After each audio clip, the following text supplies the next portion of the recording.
E agora a gente vai falar sobre outro assunto envolvendo política também, porque a popularidade do governo federal segue em baixa. A avaliação positiva até subiu em abril, segundo uma pesquisa Datafolha divulgada neste fim de semana, mas a reprovação ainda ganha da aprovação ao presidente Lula. Olhem esses dados. Índice de ruim e péssimo chegou a 38%. Bom e ótimo, 29%. Regular, 32%. Mesmo assim, segundo esta análise do Datafolha, Lula venceria Bolsonaro e todos os principais nomes da direita, caso a eleição fosse hoje. É uma contradição eleitoral isso? Ou o impasse com a inelegibilidade de Bolsonaro não abre espaço para o crescimento de outros nomes da direita? Para a gente começar essa rodada, temos também mais 2 convidados especiais chegando no Tá na Roda desse domingo. Vamos aqui na câmera 4. Olha só quem está chegando aqui para o Tá na Roda deste domingão. Gustavito Segré, o nosso artista.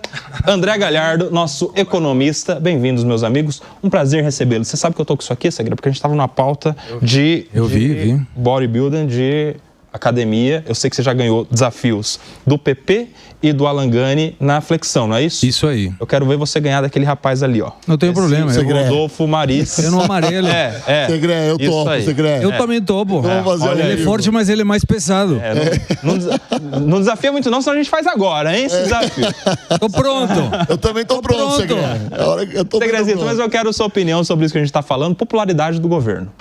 Pesquisas que apontam uma impopularidade e agora freando, diminuindo, mas que ainda preocupa naturalmente o governo federal. E não tem muita lógica, pelo menos do ponto de vista da pesquisa, de entender se essa popularidade em baixa diminuiu, parou de cair, especificamente porque o governo está fazendo um programa que eu atribuo uma denominação de plano ou programa graninha. Solta grana na base, então você tem o empréstimo através do FGTS, que é o maior estelionato do ponto de vista financeiro enorme, porque estão tomando empréstimos com dinheiro que é do próprio trabalhador e pagando juros por isso. Seria mais fácil liberar o FGTS e a pessoa faz o que ela quer.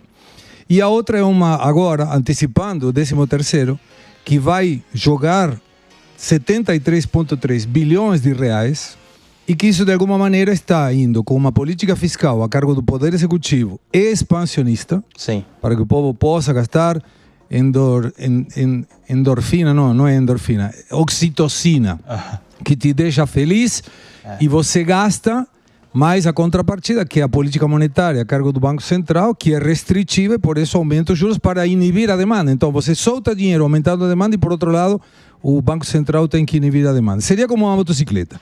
Uma mão acelera, vai fundo, acelera. E a outra freia. Então, a motocicleta não vai sair do lugar, mas o motor vai estourar. Quero te ouvir também, André Galhardo, economista, já esteve com a gente aqui várias vezes também, no Tá na Roda, falando sobre os assuntos da economia e, aparentemente, Galhardo, a economia é o que movimentou essa pesquisa.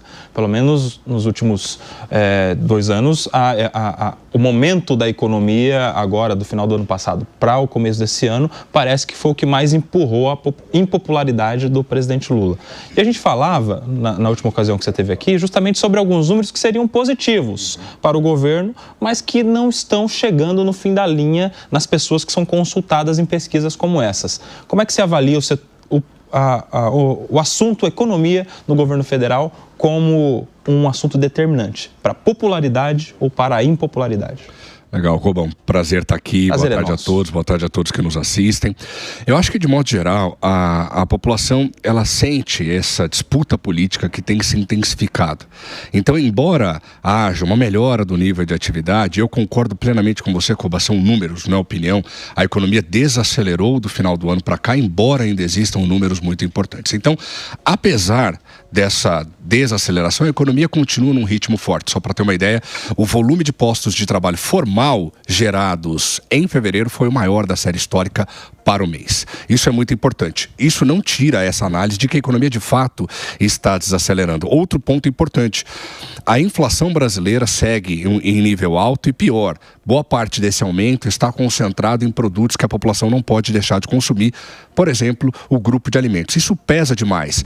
A inflação, mais do que alta, está se concentrando em estados onde o governo tem alta popularidade, em estados do Nordeste. Eu falei, inclusive, disso aqui na última vez em que estive nesse programa Não Tá na Roda. Então, eu acho que nós ainda temos sinais de que a economia vai bem.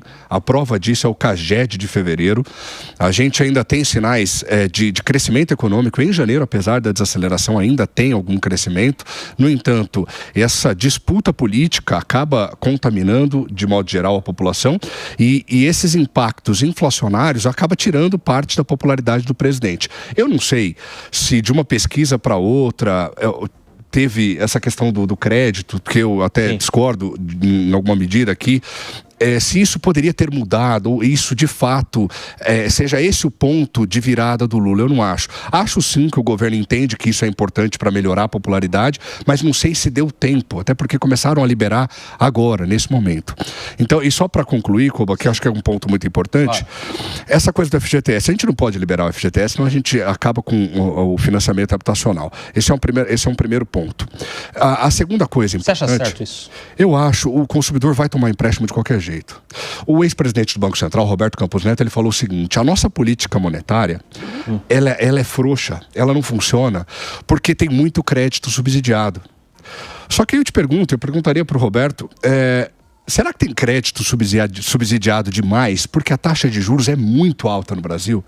A Selic em 14,25 não é o problema é a taxa de juros cobrada do consumidor lá no banco. Claro que uma coisa leva a outra, mas a taxa é tão alta que se você não fizer o Plano Safra, se você não fizer a Nova Indústria Brasil, se você não fizer linhas de crédito subsidiada, que podem ser usadas para fins políticos, eu concordo, mas se você não fizer todas essas iniciativas, o agricultor não vai produzir, a indústria não vai produzir e o consumidor vai parar de comprar. Nossa economia vai parar. Fala, Segré. Aqui, quando estamos falando do FGTS, e está certo, não pode devolver, o cálculo de ajuste do FGTS é um dos menores que tem na praça. Sim. Ou seja, chega a ser menor a poupança, que é a menor.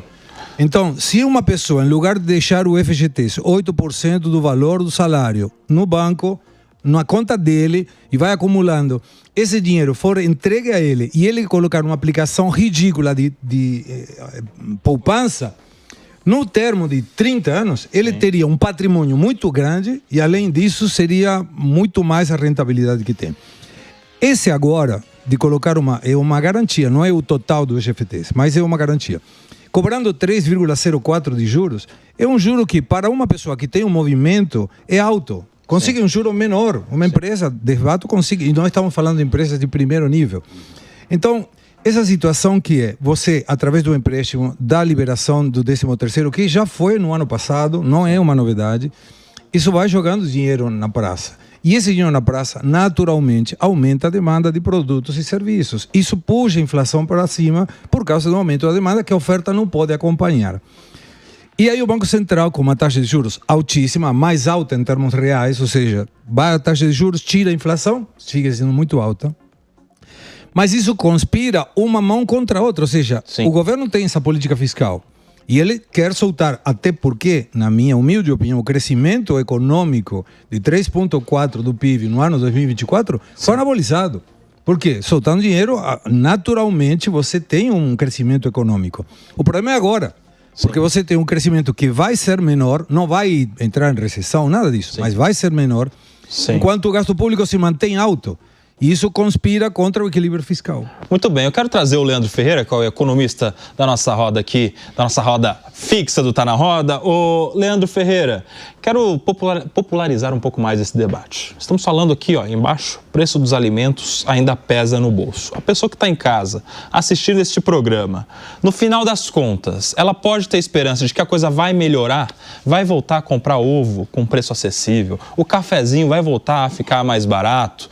Fala para mim, ô Leandro Ferreira, do ponto de vista prático, meu amigo, vai, com a sua capacidade de síntese, de tradução para a nossa língua, fala pra gente, dá para ter esperança ou é infelizmente, esperar mais alguns meses de preço alto na nossa compra do supermercado. O Nelson Kobayashi, você abriu essa edição aqui do Tá na Roda falando lá diretamente do evento Arnold, onde as pessoas estão comprando 30 ovos por dia para comer, né? Então, se a gente... R$1 milhão, né?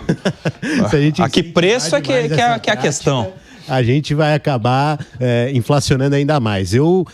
Apesar de ter uma visão bastante diferente, Segre, a gente sempre troca de programa. Eu tô no Linha de Frente e ele vem depois no 3 em 1, a gente nunca esteve no mesmo programa. Mas você fala e ele desmente, é tipo isso. Você fala no Linha de Frente, ele desmente no 3 em 1. Hoje é no ato. Fala aí. Então, hoje você vai ter uma visão bastante diferente, né? Eu também, fazendo uma análise nua e crua, não vejo, por exemplo, a questão do preço dos alimentos caindo no curto prazo, talvez até nem no médio prazo, né? Porque por mais que a gente pareça um blá blá blá de economista ou de alguém que queira defender o governo, não é este o caso, né? O preço dos alimentos está definido hoje por um mercado internacional que está sofrendo, inclusive, abalos muito grandes nesse momento, por conta do Trump, mas não só, mas por falta de produção, crise climática, demanda em alguns lugares que não foram, ofertas em alguns lugares que não foram satisfeitas e assim por diante. Então, preço de alimento é uma coisa que eu não vejo se alterando tão rapidamente, infelizmente, né? Eu acho que o Brasil precisa, sim, avançar para reconstruir alguns... Beleza. Eu quero saber, agora para fechar, a gente ouve os colegas. É culpa do governo?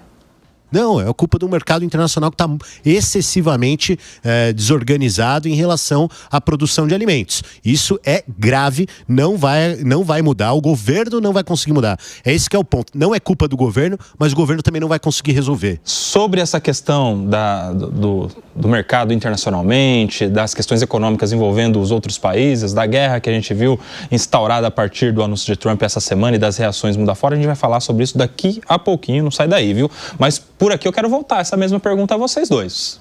Pergunta para o Galhardo e para o Segre. É culpa do governo a alta do preço dos alimentos? Bom, de jeito nenhum. Não é? De jeito nenhum? De jeito nenhum. Da mesma forma que não foi culpa do governo que o preço da carne baixou quando o Lula entrou. O que ele fez? Ele matou mais boi? Não faz sentido. É o funcionamento do mercado. Então, da mesma forma que naquele momento eu falava, olha, a queda do preço da carne não tem nada a ver com o Lula, com o Bolsonaro, com quem quer que seja, tem a ver com o funcionamento do mercado, agora é a mesma coisa. A alta do preço também não pode ser acreditada ao governo. Teve contrabando de ovo nos Estados Unidos. O cara estava contrabandeando ovo do México. Assim, tem uma gripe aviária violenta acontecendo na Europa, pior ainda nos Estados Unidos. Queria trazer uma boa notícia. A boa notícia é que os preços aos produtores começaram a apontar para baixo. O IGPDI, o IGPM, que são índices de preços calculados pela Fundação Getúlio Vargas, mostram que os preços começaram a cair, deflação mesmo, aos produtores. Então, em breve, esse preço mais baixo cobrado dos produtores será repassado, tomara, aos consumidores. Então, tem em potencial uma boa notícia vindo por aí. Teve quebra de safra de café, teve quebra de safra de soja no ano passado. A gente está no meio de uma emergência climática. A gente vai enfrentar cada vez mais problemas com o preço dos alimentos. A boa notícia é que no curtíssimo prazo os preços aos produtores estão apontando para baixo e isso pode chegar ao bolso do consumidor nos meses à frente. Fecha, Segre. É culpa do governo? Não, eu concordo. Não é culpa do governo. Não é culpa do governo. O que o governo tem, sim, a responsabilidade e a possibilidade de resolver a questão. E tem duas formas de fazer isso. A primeira, com uma visão mais liberal. Abaixa os impostos vinculados aos produtos que sensivelmente estão afetando o bolso do brasileiro. E fez, né? Fez. O quê? Baixou o imposto de importação para esses alimentos que entra na planilha de custo de quem produz aqui. Imposto de importação não aflige nada, é menos de 1%. Põe o cálculo de... Mas tem que tirar, por exemplo, estados, ICMS teria que abaixar, aqueles que não abaixaram. Tem PIS e COFINS. Para o lucro real, isso te dá 9,25%, o lucro presumido 3,65%. Poderia ter uma baixa desse tipo. E depois tem a outra, a visão que poderia ser mais com um programa econômico de esquerda, que seria taxar a exportação. Isso inibe a oferta para o exterior, aumenta a oferta local, isso naturalmente tende a diminuir o preço. Não é culpa do governo, sim é responsabilidade do governo tomar alguma política que permita, no curto prazo, porque, concordo com o André, o consumidor vai ter uma diminuição de preço daqui a o tempo que for, só que ele precisa comer hoje. Nesse problema. Tem uma questão política aí, Raquel Galinatti. Você, quando vai comprar o ovo lá no mercado em Santos, se tiver caro, você atribui isso ao governo, não é verdade? Mas se estiver barato, as pessoas não atribuem ao governo. Fala aí, Raquel Galinatti. É uma situação em que, claro que é complicado a gente conseguir passar para a população e para o povo a real culpa. O povo e a população, eles só querem saber o resultado final. E é justamente aí o grande desafio daquele que se coloca como governante, como presidente, governador e aquele que deve sim ponderar a balança econômica do país. Então, se o Brasil está um caos, a gente está com menos acesso econômico, menos poder aquisitivo, a população está realmente com dinheiro mais curto, a culpa óbvio que é do governo. Não adianta falar que a culpa é do mercado externo e que existe taxas vindas dos Estados Unidos. É o governo que é inábil e não sabe lidar com a sua própria economia. Claro, a gente não vive numa bolha. A gente tem que saber se comunicar, se relacionar, inclusive economicamente, de forma mundial, para a gente deixar a população aqui com bem-estar, sem passar fome, sem essa desigualdade absurda social, econômica, financeira. O que a gente vê, o que não é noticiado, são cada vez mais luxos superlativos, aqueles que comandam o país, e cada vez mais miséria para o povo, menos comida no prato. Rodolfão, me ajuda aí, faz uma pergunta legal para os nossos economistas aqui. Vou fazer uma pergunta, mas posso fazer uma introdução antes, porque o que a Raquel está falando aqui é sensacional. E a gente tem que lembrar também aqui, a todos os convidados e quem está nos assistindo em casa, que existe uma falácia dizendo que as altas dos alimentos começou por conta do ano passado, né? Devido às altas enchentes, às chuvas e outras demandas. Não, na verdade começou a subir lá em 2023. Todos os economistas aqui concordam com isso. A gente já teve altos debates sobre isso. Mas, Segré, vou direto a pergunta para você, já que eu tinha a oportunidade, e eu sou muito fã do seu trabalho, meu amigo. Eu gosto muito de você e do jeito como você se comunica, né? E isso é incrível, porque falar a verdade hoje numa televisão é bem difícil e nós pagamos um preço alto por isso. E tendo você aqui hoje não tá na roda, eu quero te fazer uma pergunta justamente sobre essa narrativa que é construída em cima da economia. As pessoas dizendo que foi por conta disso, por conta daquilo. Na sua concepção, como cientista político, o que é verdadeiro nisso que é falado hoje? Não, tem de tudo. E tem oportunidades para você aproveitar o lado do copo meio cheio e o copo meio vazio. Logicamente, a ideologia de cada um que faz o comentário indica para que lado ele vai tomar a informação. O que eu vejo que o governo perde uma enorme oportunidade de ter um Brasil decolando, porque tem indicadores que funcionam bem. Indicadores, por exemplo, o crescimento econômico, mesmo que na minha opinião está anabolizado, é um bom dado. É uma economia crescendo sempre muito melhor que uma economia caindo. A inflação tem uma inflação baixa para o geral, a análise do Banco Central, mas tem uma inflação específica para determinados produtos e determinada parte da sociedade que isso pode atrapalhar um pouco a quem vai no supermercado. Mas a pergunta é por que o governo não consegue ou não quer ou não sabe ou não pode, não sei, diminuir o gasto público. Se ele diminuísse o gasto público, o Brasil poderia não precisar, não tendo déficit fiscal, de financiação. Quando você se financia, você está tomando dinheiro para o Estado que poderia ir para o setor privado. E quando você tem um gasto tão alto, você aumenta primeiro, o déficit nominal, que está em parâmetros parecidos à pandemia, e aumenta a dívida pública. E a dívida pública alastra, obviamente, juros. Cada ponto da taxa Selic são entre 50 e 80 bilhões de reais que a gente paga de juros. É dinheiro jogado no lixo. E o governo não quer, não sei porquê, diminuir o gasto público. Lembrando que o primeiro governo do presidente Lula tinha superávit fiscal e superávit comercial. E foi um momento maravilhoso da economia brasileira. Não consigo entender por que agora o governo não faz isso. Ô Galhardo, isso é um assunto que eu quero te perguntar. A gente sempre tem visto que para boa parte das soluções que se apresentam para os problemas que temos, alguém fala exatamente sobre a gastança do governo, diminuição de gasto público. Nesse ponto, não estaria errando o governo com uma despesa tão alta que gera déficit altíssimo? Até quando a promessa de déficit zero, há um déficit na casa dos bilhões e bilhões de reais. Não há aí um ponto em que o governo deveria, de fato, refletir, fazer uma autoanálise, uma autocrítica e diminuir a gastança? Koba, é o seguinte, da última vez que eu estive aqui eu falei exatamente sobre isso. Esse é um ponto muito polêmico e assim, meu compromisso é com os meus clientes, são com os meus alunos, é com a minha família, é com o povo brasileiro, não é com o político. Isso é a primeira coisa, antes de dizer o que eu vou dizer aqui. Precisa cortar gasto. Onde é que nós vamos cortar gasto? Porque eu falo, o Bolsonaro, ele acabou com o teto de gastos e se fosse o Lula também teria acabado. Porque você põe uma camisa de força num país que está envelhecendo, numa população que está empobrecida, que não tem vaga em escola, não tem vaga em creche, não tem vacina, não tem comida. Eu vou cortar onde?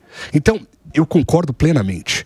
Sem equilíbrio fiscal, a gente gera perturbações que faz com que a Selic suba para níveis insustentáveis, como ela está agora. Então, de fato, controlar os gastos públicos é a ordem do dia. A gente precisa fazer. Não estou menosprezando. Esse é um ponto muito importante. No entanto, como fazer isso? Não é tão simples. Não é tão simples. Por quê? 93% dos gastos que nós temos são já vinculados, está na Constituição. A gente tem gastos, 7% para gastar de forma discricionária. Eu concordo que fazer uma reforma do Estado para gastar menos e melhor, porque aí você faz mais com menos, a gente precisava fazer isso para ontem. No entanto, não é tão simples quanto parece. O Brasil carece de infraestrutura para resolver os nossos problemas estruturais. A gente teria que gastar muito mais e não menos. E isso não atenta com o que eu acabei de dizer. Sim. A gente precisa de um equilíbrio fiscal. Qualquer governo, Bolsonaro, e eu reitero aqui, eu falei, quando o Bolsonaro quebrou o teto de gastos, eu comemorei, porque o teto de gastos era uma aberração e qualquer outro governante teria quebrado.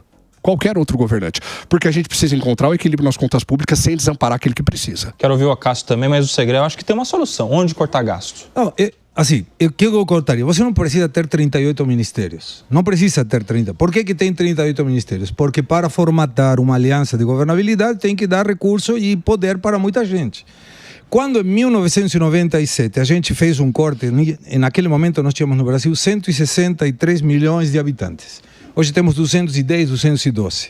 O funcionalismo público nas três esferas, nos três poderes, legislativo, executivo, judiciário, municipal, estadual e federal, nós tínhamos na época 6 milhões e meio de pessoas, nós três. Hoje nós temos 212 pessoas de população e quase 12 milhões de funcionalismo público. Ou seja, demograficamente o Brasil cresceu 37% nesse período. Sim. E no funcionalismo público, 100%. Precisamos tanto. Mas não tinha escola para todo mundo, Segre. Nessa época não tinha escola para todo mundo. Não, mas peraí, o que é escola? Em 1997, você está defendendo aqui, não tinha escola para todo mundo no Brasil. Agora, se aumentou o número de funcionário público, aumentando professor, médico, enfermeiro, era o que tinha que ter sido feito mesmo. Mas não estamos falando desse tipo de funcionalismo público. Não estamos falando desse. Massa do funcionalismo público é professor. Não, tudo bem, mas peraí. Vou te dar um exemplo. Agência, por exemplo, tem uma agência que verifica a questão da mineração. Essa agência tem 900 funcionários e 9 fiscais. Tá errado.